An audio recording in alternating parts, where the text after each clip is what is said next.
Testing. Third time's the charm, as they say. Can you see me? Can you hear me? Mic check. I can hear you. I can see you. You exist to me. I see you. I hear you. I'm with you. All right. That was really a testament to our abilities in using technology. It didn't go that well. I mean, That's I didn't okay. expect it to, but We're here now. I mean, something always has to go wrong when we start recording this podcast, so it's fine. Every time. One day we may get it, but today's not that day. Today's not that day. I don't expect that day to come anytime soon. No, me either. How are you? I miss you. I'm good. I'll see you in 5 days.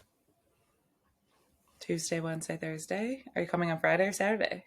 Probably Saturday morning. Okay. Because I'm driving by myself, so I'm just a little bit worried about driving like at night after work on Friday, like by myself, because that's fair. I'll have to stop for gas at least once, maybe twice, and depending on the time and stuff, I don't want to be like super sleepy in the car and like so fair. Be by myself, So I'll probably wake up early on Saturday, but not too early because we have a long night ahead of us on Saturday night. So I'll probably wake up at like 7 or 8 and hit the road and be to you by like noon. Okay, perfect. That's my hope. Okay. What are you gonna wear on Saturday night? I have no idea. We have to look cool. Not a freaking clue. I have to figure that out. Do you know what you're wearing? No, I was going to base it off of what you're wearing. Okay, well, I don't have an idea yet. I mean, there's several options. Like, there's several different ways I could go about this.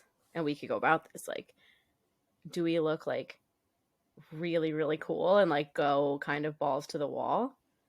Or do we just, like, be, like, chill casual? I mean, chill casual, but also still cool. Oh, I was going to say, I'm leaning towards balls to the wall. Like, I feel like we should, like, get a fun dinner. Like, at a cool, fancy place. Like, I want to wear, like, I was like, do I wear my heels from our photo shoot? Maybe. I'm not wearing my heels to a concert.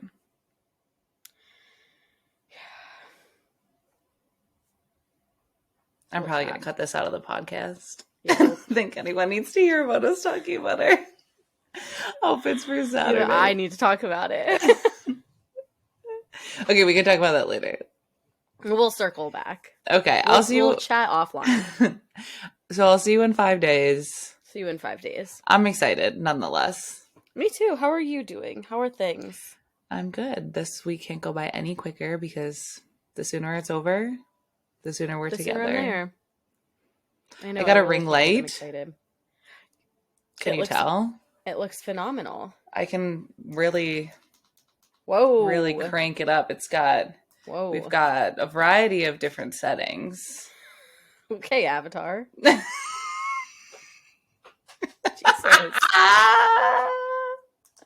Avatar Way of Water. You're so blue. If I was green, I would die.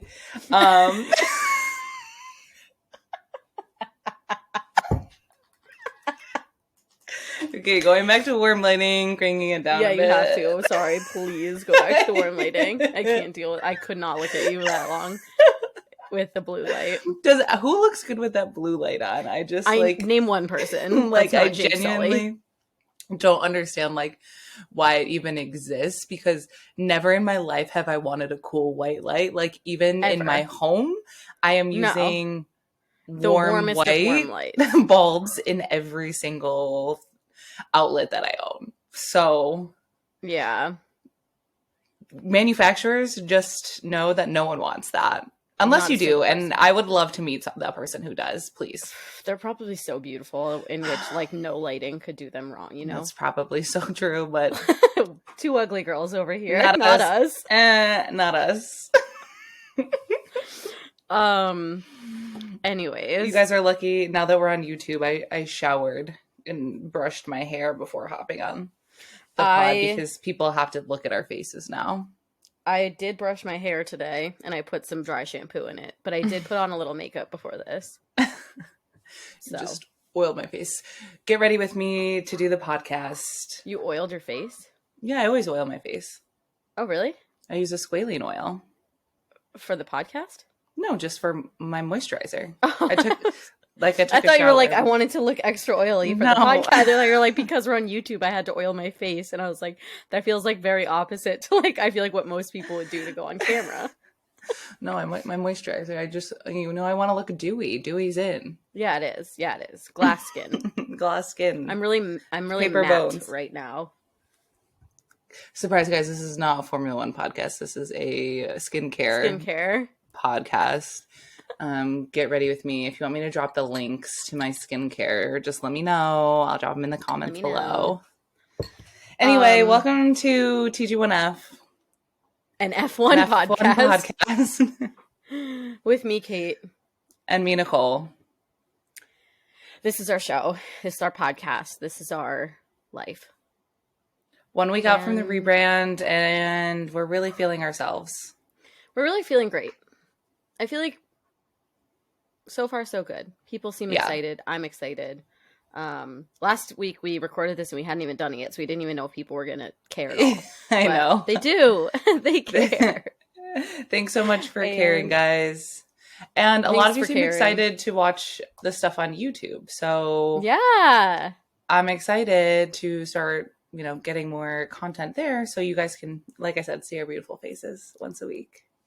So obviously we will be together next week. So if you guys have any like YouTube content you want from us while we're together for a whole week, let us know, because we are notoriously bad at creating content while we're actually together. So give us a to-do list. Like we have ideas and then we just sit in our sweats on the couch all day, and we actually are like, what if we didn't film content? How about that? What if we just were the two ugliest lumps for an entire week and we didn't do anything? So if you guys have, like, give us a to-do list, like give us requests and we'll see what we can do. I'm not going to promise anything. I'm not making promises. But I'll make a promise to try. How about that? Exactly. Yeah. We might even get some fun. On Girl Scout Honor, I promise to try. We also might get a fun camera to be able to actually like do video content. So like, it'll be fun. Yeah. So we have a lot of plans. We're planners. We have a lot of things that we're trying to do. We're trying. We'll see. But enough about us and our lack of planning.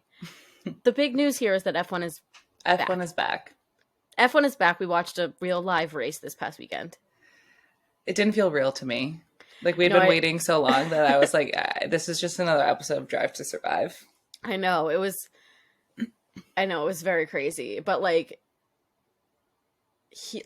turning on even just practice and like qualifying and hearing the cars, I had like a visceral reaction. Like I like physically felt giddy just like hearing them. I was like, I'm tearing up. Tears in my eyes. I know. It was funny because like I was upstate with Lily, and we spent the whole weekend together, and we like watched practice on Friday, and like turned on the pre-show 2 hours like on F1 TV, like 2 hours before the race started. And we're like, we're so desperate for content, but we're watching 2 hours of the pre-show. That's when you know. And we're like, we don't even care. Like, whatever they're going to throw our way, like, we're just eager for the content. I'm happy about it. Whatever you want to give me, I'll eat it up. It was so good. But, yeah, I feel like... so I can't really tell if... So the race, I felt like, was a little bit, like, lackluster. 100%. But I also don't know if that was on me and maybe on everyone for like hyping it up in my head, where I was like, first race, it's going to be amazing. And then it was just like kind of boring. And I was like, did I do that to myself? Like, did I hype this up too much? Or I think unless you were a Red Bull fan or a Fernando Alonso fan, I think the race was pretty boring for you. Yeah, it was. I don't know. I feel like, all right, there's so much to talk about with it. That's not even just like race recap. There's just like things to discuss. Yeah. First of all, what the fuck? Who cursed Esteban Ocon? Who cursed this man? Who did he hurt? Who did he hurt? I could not believe. Every 5 seconds, I'm like, again? Esteban, what's going on, buddy? Like, he just got penalties for his penalties and penalties for not doing his penalties right. I was like, Esteban, what's happening? I just was like, is his team like, is it everyone's first day on the job? Like what's going on? Like, why does no one know how to serve a penalty on this team? Is it because they're not used to them? Like, what's the deal? It was insanity. It was insanity. Because I'm like, how many races have you started in your life? Like, so many. And like, you were just like, what if I put my toes across the line this time? What if I just gave myself a couple extra inches? Nope, penalty. Goes into the pit to serve his penalty. They said, fuck the penalty. We're just working on the car right away. Another penalty. Goes back to serve that penalty. Does it right. Speeds in the pit lane. Gets another penalty. And it was like, they just kept making it worse because like, they were like, a bitch won't learn. It was like 5-second penalty at first. 10-second penalty for the second one, and then 15 seconds for speeding. They were just like, learn. Double it and give it to the next guy. They were basically like, just please. My God. It was so funny. I felt bad for him. Well, my prediction was we went over some predictions, and I literally thought that Esteban was going to do better than Pierre this weekend, which I was like, I think Esteban's gonna do higher than Pierre, which then he DNF'd. It was looking like he was going to until he got penalty after penalty after penalty, because Pierre was having a rough go at it as well. Because obviously Pierre got his time deleted in qualifying. So he was supposed to qualify like P16 or 17 or something, and then he got his lap time deleted, so he was P20, and I was he started from the very back, and I was like, Alpine. Tough look for Pierre this weekend, but then he ended up doing better than Esteban anyway, so they're fighting. Banana Esteban is punching a wall. Yeah, he's pushing Pierre. He pushed Pierre in the garage like he did to Max. Like Max did to him, you mean? Oh, yeah. Yeah, he's like, everyone get out of my way. Salad fingers coming through. I'm dead. But okay, so here's another thing something that we always talk about on this podcast specifically is the witchcraft that goes on in Formula One. Like, we're witches, obviously, and people have a lot of like very witchy energy. We have Giada, who's like queen bitch witch, who was cursing Charles. We have a new witch on the scene, and that man's name is Daniel motherfucking Ricciardo. If there's one person that gives off witch energy right now, I had to wear my Ricardo shirt. You today had to from the flames of hell, because that man said he was like giving like the Elmo meme, like rising from the flames. Like, that's Danny Rick right now. Like, if there's one person that's giving off a witch energy, it's Daniel Ricciardo, because he cursed McLaren. He cursed McLaren. He said, "You thought I've been saving up this witchy brew." He's been listening to us and working on his manifest minutes, and he's every Monday he says, "Fuck whatever you guys are manifesting. I'm manifesting the downfall of McLaren." And babes, it worked. You did it. You did the damn thing, Danny, because thank God. You know what? Despite Danny not being on the grid this year, thank God I do not have to watch him in a McLaren car this season, because literally, he is just swimming in his money. I would have been devastated if I had to watch Danny race in that first race. Literally. If I had to see him in Piastri's car and DNF, his first race with McLaren of the season, I would have been like, I'm done. I'm so out. You don't even know. Yeah. Like. And then let's talk about Lando. 6 pit stops to try and hobble him to the end of the race. It was so he was over a minute behind. It was so embarrassing. Hulkenberg. Was he the only one? Or Magnussen? Left? I don't think so. I don't know. I don't think but so. But he was over a minute behind the Haas's. Like, that's so embarrassing for you, Lando. Like, that's so embarrassing. Like, seeing them, like, I just feel like he and Esteban were competing for like who can be in the pit the most. and for longest. Like, S1's like, I got a 15-second penalty, and then I was like, guess what? I'm going to be in here for 15 seconds too, plus 3 seconds. Like, he's like, I'm going to be in here for 15 seconds longer than you are. Like, just having them, like, charge the car every time. I was so embarrassed. It was really something to behold. And, you know, I'm surprised that they didn't just DNF, but I guess they needed... It's better if you finish the race, even if you're finishing last. I guess.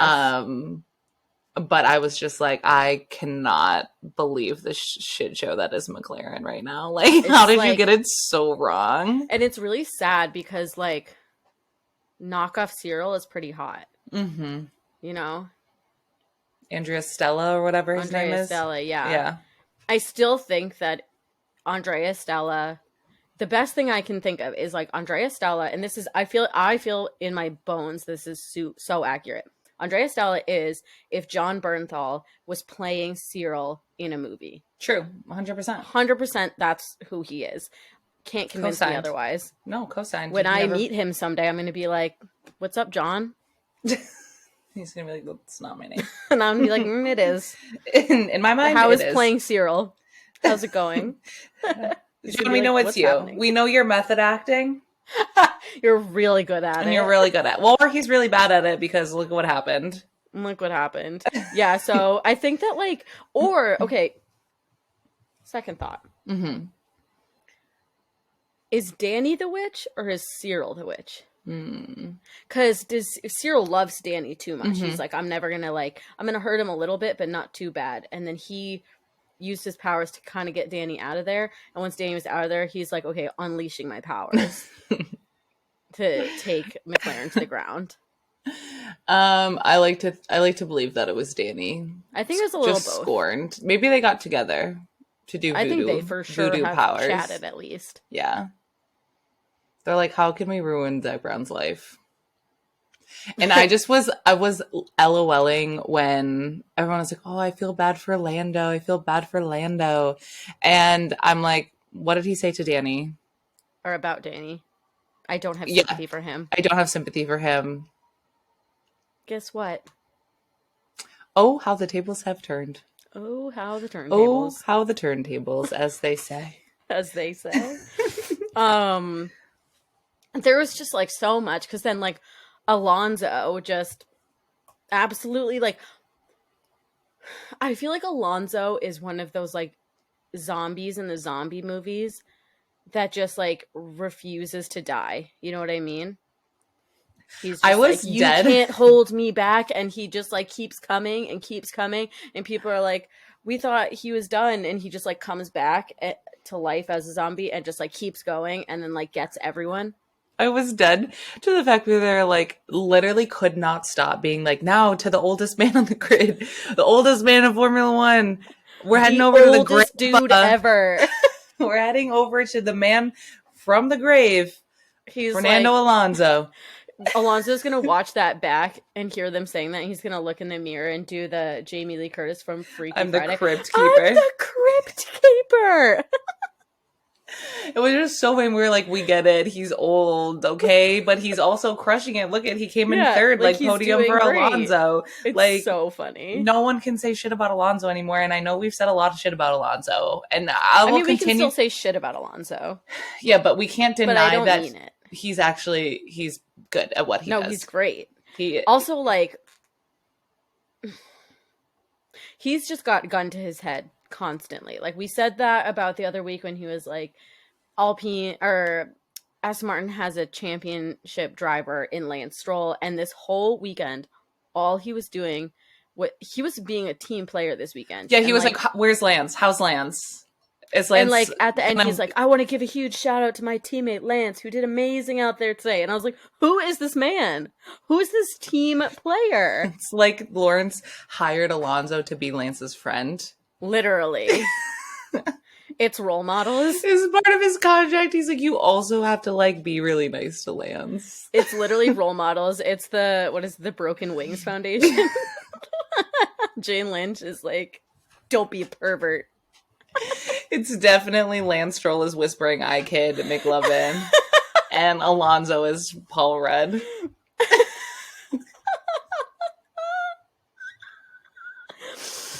Yeah. And they just go LARPing together at the end of the season. Okay, Aston Martin, please, content creation team, please make Alonso and Lance go LARPing together at some point this season. I'll bring them. Like that can be YouTube content for us as Kate and Nicole, two girls go LARPing with Fernando Alonso and Lance Stroll. I'm dead. Talk about my dream content. Like talk about personally my dream. Thinking about all of the drivers, like everyone on the grid at a Renaissance fair or like a LARPing situation. I'm inviting them all to me and Nick's Jack and Jill bachelorette party at the King Richard's Fair this year. I think they'll come. I'll plan it on a weekend, like an off week for them. Who do you think is most likely to be into LARPing? Like who would be like most excited to be like, I'm down to fucking LARP? Esteban Ocon. Yuki. I was gonna say Yuki or honestly, I feel like Nick DeVries would probably be into it too. I feel like Kevin Magnussen would be like, that's that shit I like. Yeah. I could see him being into it.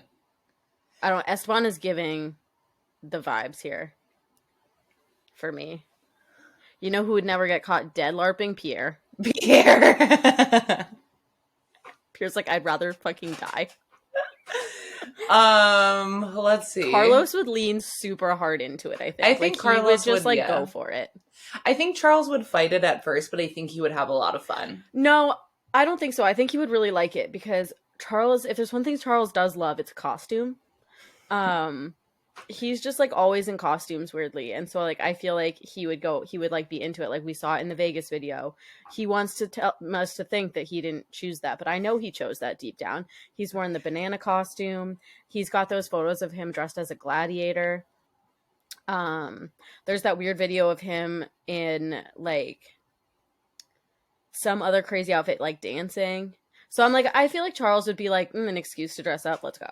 I also think Lance would be really into it. Yeah, I agree with that. I think Bottas would crush a Renaissance fair.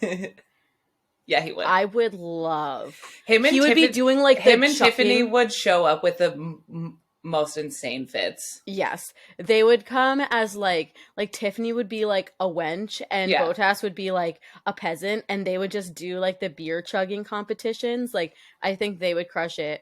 I think George and Carmen would be very serious about it, and they would come in like extremely elaborate costumes of like royalty though. Like they'd be like, I'm King Richard. Yeah. Like I can see Lando just like sitting in the corner eating a turkey leg. Yeah. And you know who another couple that would show up, obviously Alex and Lily. But they would do like the mythical creature costumes. Like Lily would have like the fairy ears, and so would Alex. And I feel like they would be like the mythical creatures people at the Ren Fair. I'd pay to see that. God, I would pay so much money to go to the Renaissance Fair with the grid. Like that would actually be my dream day. Like I think like you have a Make-A-Wish. You're wishing. My wish is to go LARPing at the King Richard's Fair with every F1 driver. Lewis would show up as a king. Like he'd show up in his king outfit. He and George would both be like, sorry. We're royalty, yeah. We're royalty here. 100%. 100%. Obviously, if Danny was still on the grid, he'd show up as a jester because that's what he is. Of course, absolutely. Okay, back to Sorry, the race we got a little weekend. sidetrack race. It was worth it. It was worth it. Just personally, Charles. Yeah, are you ready to talk about it? It was going so well until it wasn't. It was going well because I wanted Max to win. Obviously, because for the season opener curse. And Charles was coming in second, so I was like, best case scenario, Max wins, so he comes in P2. Charles is second, so he gets the most points other than the winner. Like, loving this. And then it was just like, he just stopped. Yeah, it was really sad. I was just like... I was in the bathroom at that moment, and I just heard groans from the living room, and everyone was like, no, no. And I was like, oh no, what did I miss? And they came out, and they're like, Charles. And I was like, oh no. Every time. I just feel very upset about it for him. It's kind of like a repeat of what happened to Max last year in Bahrain. Similar thing happened. Maybe that's the good curse. So maybe we're seeing a balancing of power. Fingers crossed. I could be down with that. I just love to see him ride the Vespa because it's where he feels at home, to be honest. Yeah, it's really upsetting to me, but what can I do about it? Yeah, what can we do about it? We're hopeful. Also, like, Carlos had a tough go at it as well. He couldn't defend against Alonso. There was some really good racing though between the two of them, which was good to see. So like, I think, I was impressed with a lot of the midfield battles. I think, which is pretty standard as of the past couple of seasons. I think they were like, I don't think we saw Max once after like the first lap. They were like, he's 10 minutes ahead of everyone else, so we don't care about him. Literally. But I think, there was a lot of good battles between like Yuki and Nick, and obviously we saw Hulkenberg's fall from grace. He started sixth. We felt good about a Haas points in the first race, and then he just completely shit the bed. I don't know what happened with Hulkenberg, Magnussen, like where he didn't show up on this weekend. Like, where was he? He's usually pretty solid. Mercedes was so sad. Lewis at the end, who was like, we still have a lot of like pushing to go, and like, I'm excited to see where we can go as a team. And Toto was like, yeah, we fucked it again, and like there is a lot of work that we need to do. And you're like, great. Red Bull supremacy. George even said after the race, so dramatic. He was like, yep, Red Bull's gonna win every single race this season, like get ready for it, like they're gonna win, they should win actually. And I was like, George, please have some positivity, have some faith. I know we were talking about this on Sunday. We were like, George like was so psyched to be joining Mercedes, who had been dominant for the past 7 years. And then he shows up and they can't even put together a fucking car that works. So sad. So sad. He's probably so frustrated. I know. Yeah, it was surely something, but we're not a race recap podcast, so no, just our thoughts on the first weekend. First weekend. I can't wait for the next one. We'll be together, so it's gonna be great. Where are we? What? Where are we? Is it Azerbaijan? For some reason, Saudi Arabia. We are Jeddah. Which is where? Baku. No. Is it?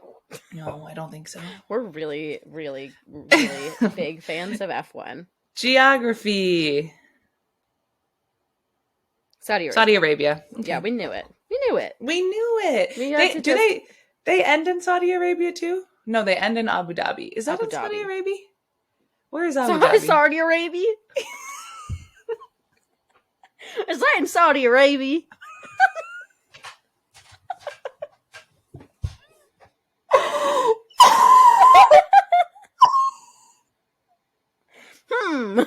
Abu Dhabi, is that in Saudi Arabia?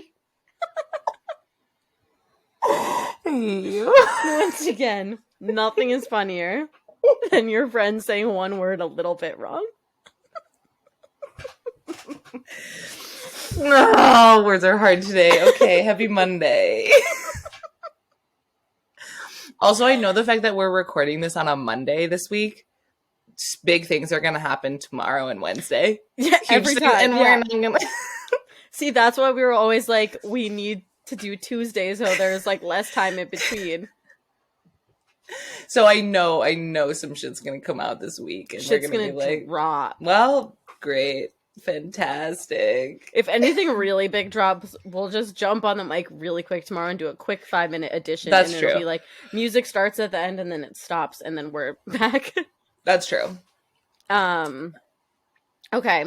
Talking about some other, fun stuff. Let's talk about some fun stuff, We're always talking about fun stuff, to be honest. That's true. Something fun for us personally was our article that came out in The Cut called The Fangirlification of Formula One by our new friend, Maria Sherman.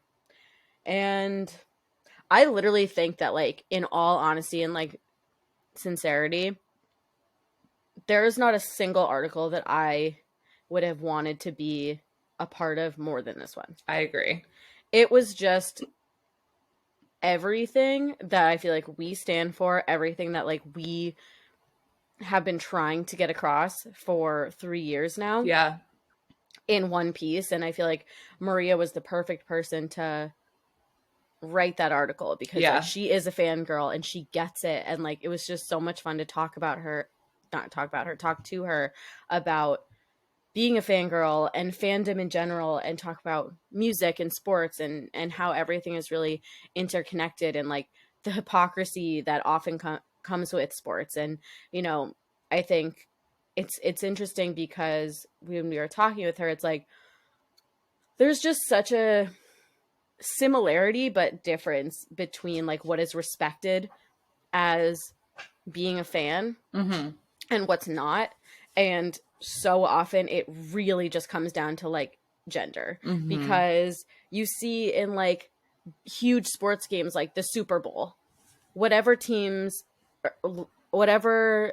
like fandom's team loses, they're gonna riot. Like everyone always says it. They're like, okay, they're gonna lose. Like this city's gonna burn down tonight because even if they win, if they win, it's like they're gonna be so Philly excited. had to grease their freaking light poles so that people don't climb up them. Yeah, like it's like people are like, okay, maybe that's extreme, but it's still acceptable and like that's normal. And like soccer in the world are like, what is around the whole world except for America called football.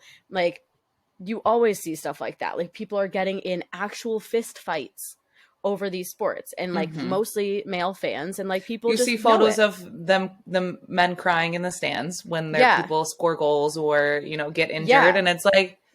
And then, but like the minute a female fan of anything exhibits the same kind of reaction to anything, the immediate response is just dismissing it as being a crazy fangirl and like you're crazy, you're neurotic, you're like overly obsessed, you're like it's not accepted. Right. And it's like the similarities, it's almost parallel, but yet one is accepted and one is not. And so it was like very fun, I think, to talk about that whole concept with Maria and then be like, here's how we feel. And it was like so fun. And I really just feel like honored. I know that's like so cliche, but I feel honored that our voices were able to be a part of that story.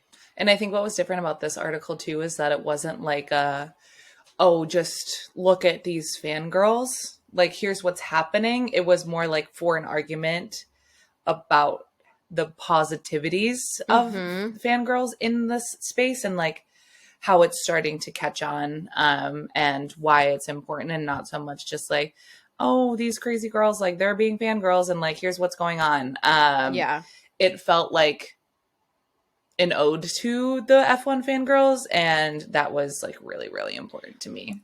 And I think what was great and what separates it from other articles I've seen along these lines and like other arguments that people make in terms of fangirls is this didn't seem like it was coming from a business lens. It wasn't like looking at fangirls through a business lens of like, oh, and everyone can profit off of fangirls. Like they run the economy. Like those are all very valid points. But this one was like about fangirls as told by fangirls, written by someone who is like a self-proclaimed fangirl. It was very much like a culture piece rather than like an academic look at the culture of being of fangirls. It was just about like being it rather than studying it, observing it, which is I feel like where a lot of people are looking at fangirls right now. And I feel like people know that. Like, you're just trying to profit off of us. Right. And like, I'm not going to fall for that. Yeah. And I think I was honestly surprised that there was not more negative backlash from that article. I totally And I don't agree. know if it's just because it didn't reach those audiences, because the cut is like a very female centric kind of like website and like media platform, but I was like genuinely surprised that there was not, like, even I was like being tagged on LinkedIn by like strangers to be like, oh, like loved this quote like from so and so, and like I was like, okay, this is kind of crazy, and none of it was like negative. Yeah. No, exactly. Even when I texted you that photo from my therapist email, when she was like, hey, I was reading some articles this morning and I came across the fangirl article, and I was talking to her today, and she was like, I thought, oh, maybe Nicole will be in this article. And then I read it and you were in there, and I was like, oh, it makes me so happy that this is my brand. I know.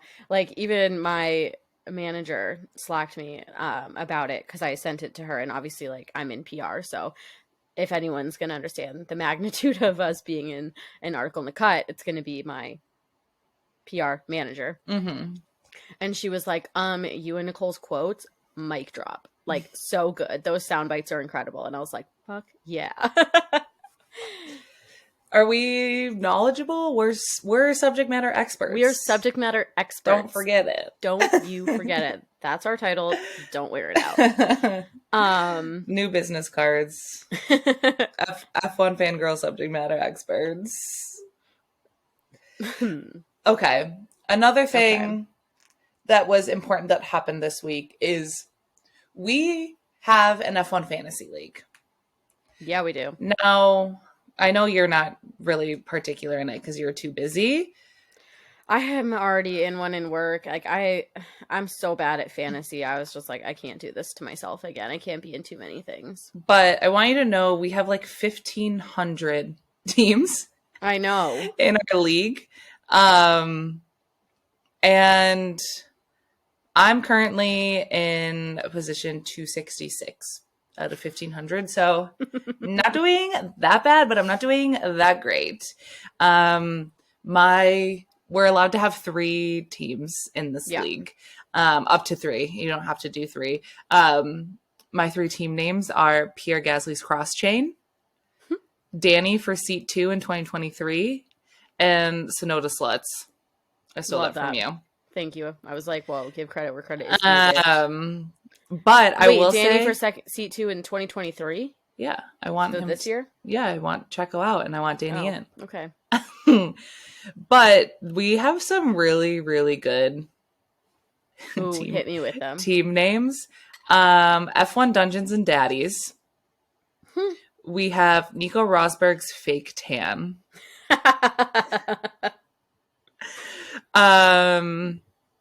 Someone had, I can't find it right now. Adele Dazeem. Someone had Blood Orange. It's red. Shut up.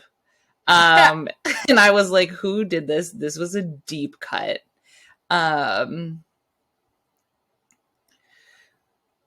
Let's see. Daddy Stroll's Sugar Baby. Max and Cheese. The Axis of Evil. Let's see who's on their team. Max Verstappen, Fernando Alonso, George Russell, Lance Stroll, and Logan Sargent. Incredible. Oh, that is so funny. Yeah, I mean, I don't have time to read all 1,500 of these, but congratulations on the first week. We have... who's in the top spot? Annie Team 1. And she has 365 points. Okay, classic name, very simple, short, sweet, to the point. Any team one is ready to go. She's like, I'm not wasting my time coming up with a fun name. I'm just going for this. No, she didn't waste any time. She's here to win. Any team one is here to win. Her team was Fernando Alonso, Pierre Gasly, Max Verstappen, Carlos Sainz, and Alex Albon. And she has Red Bull and Aston Martin as her constructors. And she had 2x on Alonso. So she picked well this week. But I would love for people to drop anyone who's in this league, or if you're in another league and you have a really good F1 fantasy team name, I want to see them in the comments of our Instagram post, because I think coming up with fantasy team names is like an art, and I really appreciate them. If you, okay. Well, do you play fantasy football or anything?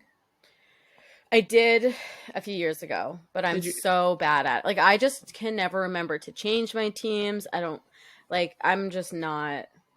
Well, you and I were on a team with Nick the other year. Well, yeah, we had Nick do everything for us. Exactly, which is I'm. We were like co-coaches.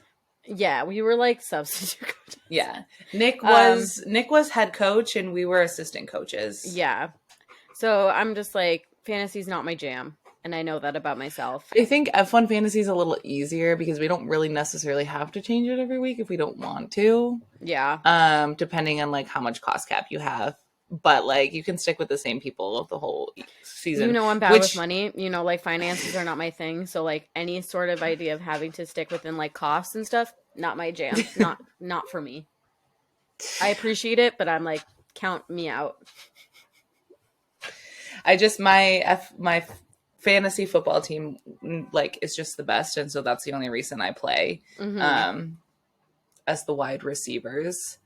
It just can't be beat. So it can't be beat, and that's the only reason why I play fantasy football, is because I have the best team name.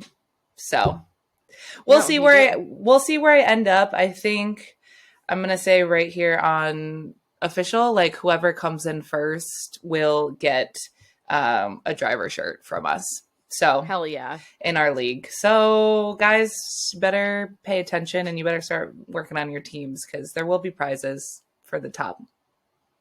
Should we send someone to the number one loser too? The toilet bowl. Like, I lost the 2 girls on Formula F1 fantasy league. Yes, I think that's good. We'll have Riley whip up a loser shirt for you. Whoever comes in last. People are going to want to come in last, though, because who wouldn't want? I lost to TJ in a fantasy league. You're going to have to try really hard to lose, I think, is what we're saying on that one. Yeah. You're going to actively have to pick the worst people every week. May the odds be in your favor.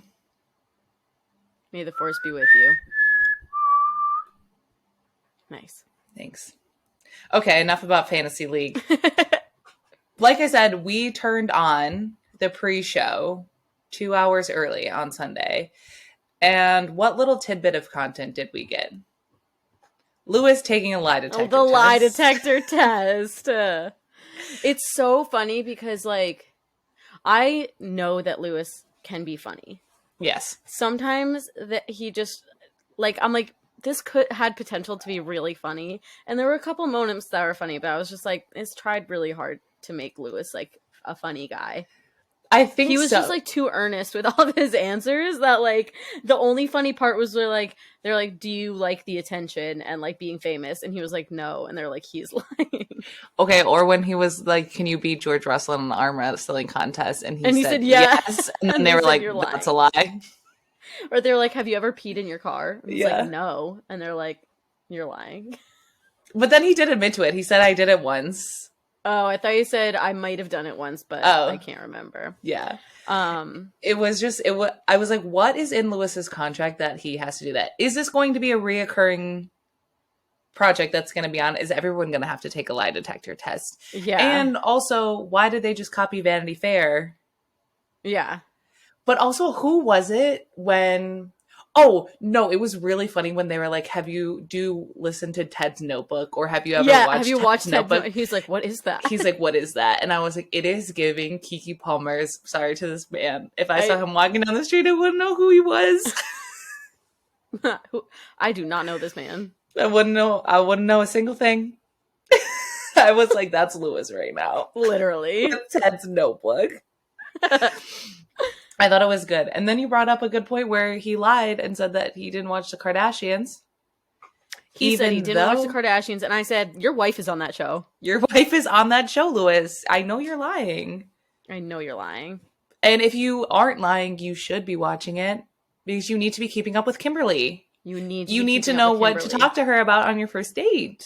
You have to know her likes and her dislikes. Yeah, so you can swoon her, okay? You gotta swoon her. Sweep her off her feet. You can... I don't know, are the kids... I haven't watched the new season. Are the kids on the show? You can pick up things about they like, so you can bring them gifts as their stepdad? Like, AKA, all you have to do is be in a TikTok with North. And you're literally. You're in. Kim's gonna pay you to hang out with her child like a circus clown. That's like what she does now. Like North will literally. The minute I see Lewis Hamilton in a Northwest TikTok, I will lose my fucking mind. I will be like, that's enough internet for me for the rest of my life. I shall be quitting. It'll be everything to me. You will never see this face on the internet again if that happens. No, I'm obsessed with it. So to all the trolls out there, if you're listening and you want us off the internet, go ahead and just try and get Lewis and Northwest in a TikTok together. That'll do it. That'll do it. That's our Achilles heel right there.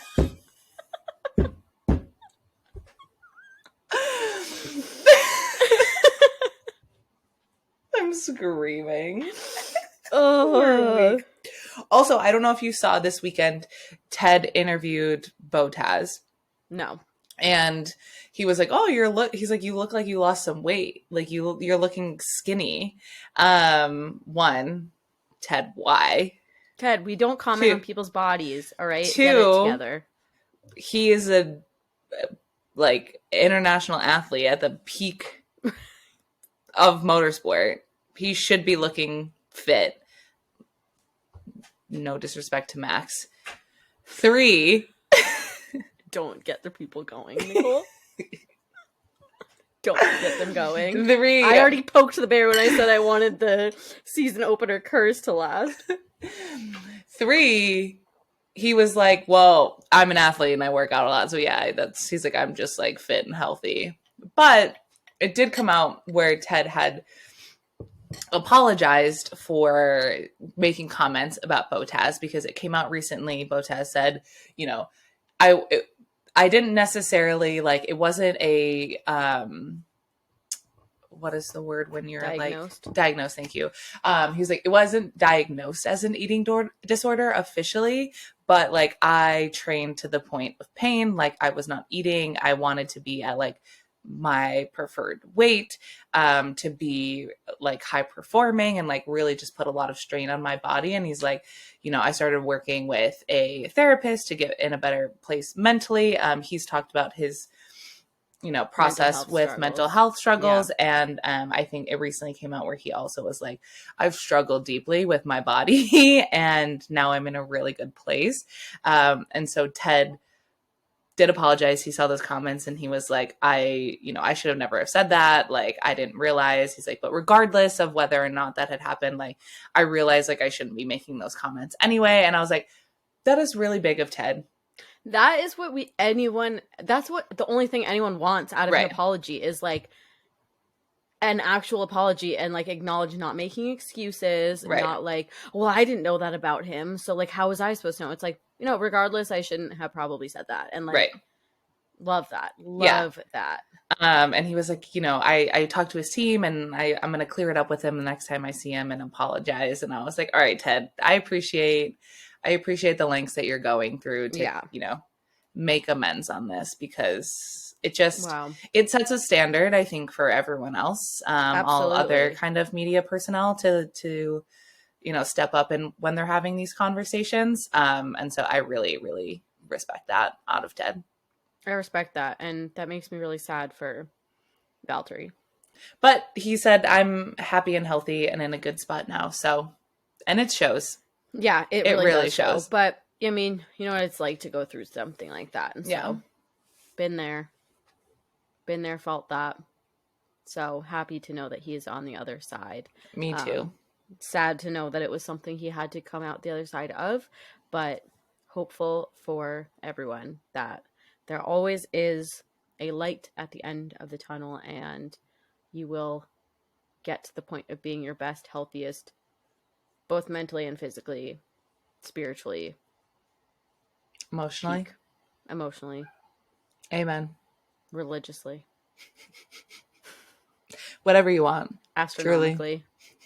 Astrologically. Okay, do we have anything else from Bahrain weekend? Unless, I mean, I think, is it time for the girls' room? No, I think it's time for the girls' room. Because I got Bahrain stuff from the girls' room. That's for damn sure. All right, it's time for the girls' room, in which I educate Nicole on the F1 wags. So, my favorite time of the week. We had several wags in the paddock this week. Some noticeable absentee. But we'll get into it. We're going to go one by one. So Carmen was surprisingly in the paddock this week. I know. I was surprised. She came out last week. She posted, it was late last week. She posted on Instagram. On Friday that she had gone to the hospital a couple times for seizures and bouts of epilepsy, which is what causes seizures. And she was like, she's doing okay, but she's going to be taking time to rest and recover with her friends and family in George. And so a lot of people were wondering, like, oh, that must stink that for George that he's like not able to be there with her. But she was in the paddock in Bahrain, which makes me think that she was likely in Bahrain when this happened. Like I would think that she was likely there for the week. I don't think she would have traveled after that. Which I feel like makes it even scarier for her if she was in like a different country, a different place. But happy to see that she, looked okay, was feeling good enough to go to the race and to the different days. And she killed her outfits. And her outfits looked incredible. She was like, I am not letting these seizures hold me back. So, obviously sending our well wishes to Carmen and hoping that she continues to feel better, and that if this is something new, that they can kind of check out what's going on and hopefully help her avoid those situations. Yeah. Not sure if this is something that she's dealt with for a long time or if this is new, but just hoping that she feels better. And our well wishes. Thoughts. Yeah. Next wag that was in the paddock, Issa, our girl. Love to see her in the paddock. She wore a dress for practice day, and I just feel like she doesn't wear a ton of dresses all the time. No. Especially in the past, like, couple seasons. At least like casual dresses. Like she'll wear one on like a night out, like a gown. She's known for her totally. I just mean night out dresses, but yeah. I feel like the paddock, especially for the past couple seasons, she's been very casual, like jeans and a blouse, or like shorts and a top with sandals. But like this one, she wore like a maxi dress. It looked incredible. I just love to see her. She had a little spawn con sunglasses. So love to see her doing her thing in the paddock. She obviously had her laptop with her because she's just like, I do my own work here. We're always working. Just tip-tapping away on that laptop. Kelly was in the paddock. Was she? Oh, I didn't see any photos of her. I thought she was in like Paris or something. No, I think there's photos of her. I think she was at least there for race day. Okay. I think she's usually there for race day. Sometimes she'll be there for the full weekend. Sometimes she just comes for the race. But I think she's usually there on the race day. Andrea was there, which was cute because Fernando got his podium. It was obviously there because she works. She's a journalist in the F1 space, so she was obviously there. But I think it's always kind of fun to see them in the paddock interacting because like she'll also like post video, like she posted an Instagram story and she was like the most popular man in the paddock, and it was Alonso, and she was like in the back, and it's funny, I'm like, you can't even get up to your own boyfriend. Like it was just cute. And then she posted at the podium ceremony. So yeah, well, over the weekend Lily and I were discussing, we were like, we haven't seen Andrea and Alonso interact since like New Year's. And so we were like feeling a little iffy about the relationship status. Like we were like, I haven't really seen any content from them lately. But then on like race day, I think she posted a photo of her outside of his garage. Yeah. And so we were like, okay, that seems they positive. arrived together on quali day. And I think practice day. Like I think they arrived together both days. And then she obviously posted that video of them hugging afterwards. Yeah. And so I was like, well, obviously we are not on watch for these two. We're not on watch. Watch is at all. But the next person, who maybe we are on watch. We've talked about it, and I'll get there, Nicole. Okay. I'm talking about the wags in the paddock first. Sorry. Please don't take over my segment. I'm sorry. I'm so sorry. The next person that was in the paddock, back in the paddock, I should say, Nico Hülkenberg's wife. I do not know how to say her name. Ayla, maybe? I don't know. 8888888 left no crumbs. This woman was here to stay. She said, I'm back. Don't you fucking forget about me. And she came and so hard. Like she looked so good. I have no words for how good she looked. Those pants that were like basically kind of assless chaps. Yeah. Incredible. With the blazer, I was like, you are giving. Every single day she looked incredible. I was just also like, it's Ayla. Mm-hmm. Okay. Ayla. My new Mintu, I kind of think. Like, she's like, she came for the paddock fashion crown. Carmen better watch out. Yeah, she should have. Carmen better watch out. We also saw Lily Znaimer, who is Oscar's girlfriend. Mm-hmm. She's just a little cutie. Mm-hmm. Like, she just looks so sweet and nice. Mm-hmm. I love her already. She's private, so we don't really know too much about her, unfortunately. Almost anything about her, but she's a little cutie. Like, yeah. I just like want to pinch her little cheeks. She's so cute. I put Kelly on here twice. Kelly's there. You know who we also saw? Nick DeVries brought his sister. Yes, he did. Who's George Russell's ex. And apparently she was seeing Max for a little bit, too. Mm-hmm. So drama. So we love a little interpaddock. Interpaddock mingling. Yeah. But apparently Nick's in his slut era because him and his girlfriend recently broke up. I think it's unconfirmed, but that's what people are. Those are the rumors running around, is that they broke up and he's in his slut era. And you want to know what? Yuki needed another person in their slut era on his team. Is Yuki still with his girlfriend? I haven't heard much about her. Yuki mentioned literally one time that he had a girlfriend and has never said anything about it again. We know nothing. So, TBD. Yuki, can you just let us know? Like, I don't have to know who she is, but I just need to know, like, are you happy in love or, like, what's up? Yeah, I have to know. Are you also in your slut era? That's all I want to know. I just need to know. And then the last wag in the paddock this weekend was Louise, who is K-Mag's wife, with their little baby Laura. She was really cute. So freaking cute. Like, I love her. I love to see a little baby in the paddock. When she put on the little headphones, I was dead. She's so adorable. I like love their little family. I feel like they're very much giving like the new Raikkonens. Like they're like Laura is like little Rihanna. Yeah. So cute, just so blonde. Although she'll never replace Minty. Never. No one sorry could. No one sorry could. I hate to the Walmart burst that version. Bubble. We love you, but also like Mintu wears the crown always. But yeah, speaking of people who could be we are on watch for, we talked about it a couple weeks ago. And we're seriously on watch for Elena and Esteban. I just feel like unless they haven't been seen together in a while, unless you have a really good reason, that, like soccer Kika, game, I think, or football game in Hawaii, a couple. So like obviously, and she missed the race because she's in Hawaii. I know I froze. Pierre's girlfriend. Yeah, yes, said Pierre's girlfriend. She's on an education first like trip. Like this is like SpawnCon for her. She has to be there. Makes sense why she wasn't there. Mm-hmm. Elena, However, though, did not post a single thing about the race. They haven't been seen together. She wasn't at the car launch. She wasn't at this. And it looks like she's not doing much. Like, I think she's just like on holiday right now. I don't know. So I'm really on watch for them. the thing is I looked recently and like Esteban had liked. This was last week on the podcast. Yes, I know.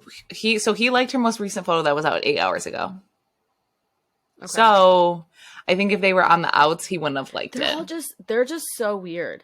Them two are so weird because they will go months without posting each other or like doing anything, and then all of a sudden they're like on like a press tour together. Yeah, I mean, he's been liking her stuff, so like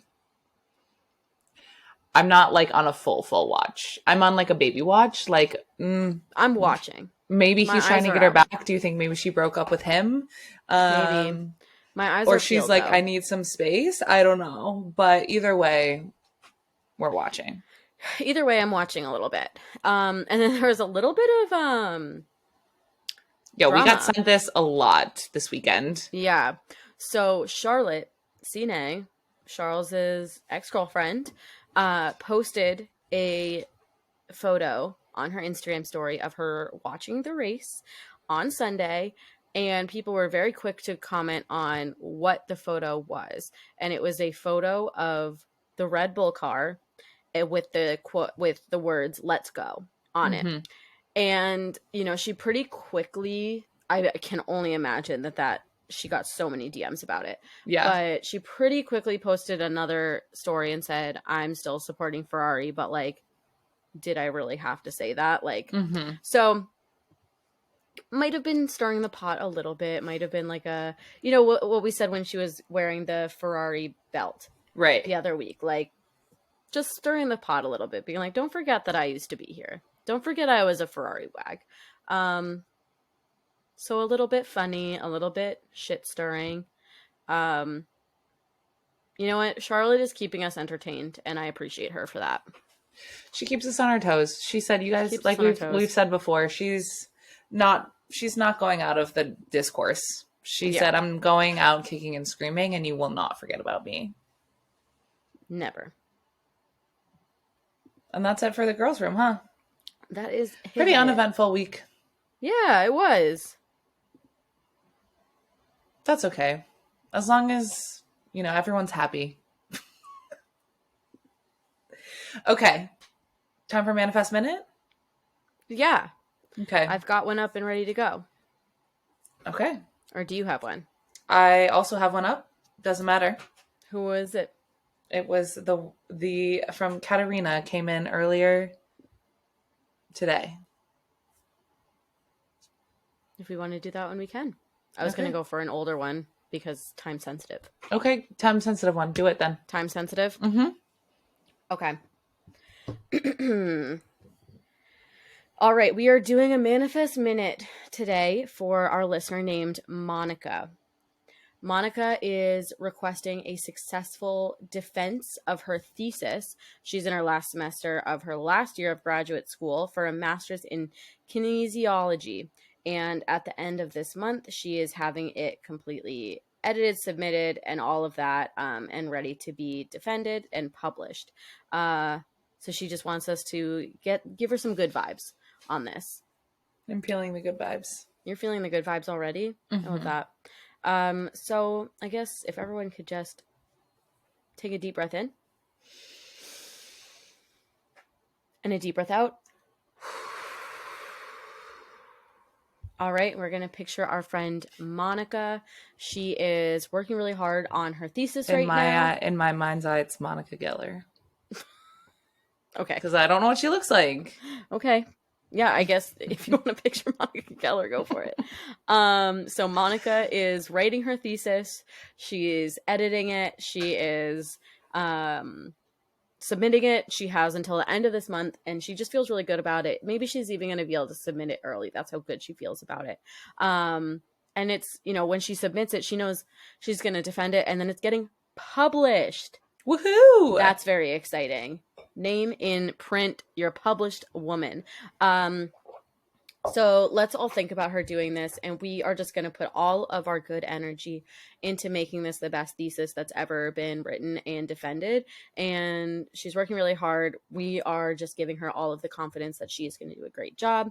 And at the end of this month, after everything is signed, sealed, and delivered, she has a great defense of her thesis. She passes grad school with flying colors, and she's a published author, and we are so proud of her. And to know that she is part of this community, we are all standing up and applauding her. We're crying a little bit. We're so proud. We're so happy. And Monica, regardless of how everything goes, we know it's going to go amazing, but regardless, you have done something that is so difficult and so impressive to even get to your last year, your last semester of grad school for a master's in kinesiology, and you should be very proud of yourself regardless of the outcome here. So, and we are all proud of you for that. I want everyone to seal this in with a big deep breath in, a deep breath out. And we're going to move forward in the timeline that Monica is going to have a very successful thesis defense. She's published, she's graduating. And as always, in order to seal in this good karma, you have to go and pass it forward. So do something nice for someone, make someone's day, give a compliment, call your mom, call your dad, tell them you love them, give a hug to the people in your life that deserve your love, and know that if you help to manifest positivity for someone else, you are also manifesting positivity for yourself in your own life. Retweet. And that's the end of Manifest Minute. Thank you all for participating. And thank you all for joining us on our journey this week. It's been a journey. It's been fun. The next episode will be coming to you live from Brooklyn with the two girls. So stay tuned for some chaotic energy next week, because you know it will be. It will be good. Maybe we'll do this like during the day at some point, because those are always our most chaotic episodes. Yeah, we got a lot of energy, and we just go, maybe we do our hot girl walk podcasting. I was literally, Nicole, just going to say, should we just bring our microphones on our hot girl walk and film ourselves on our cameras for YouTube? If I could figure out how to do that, then yes, stay tuned. Okay. But until then, we'll see you guys on the internet. See you on the internet. Bye. Bye.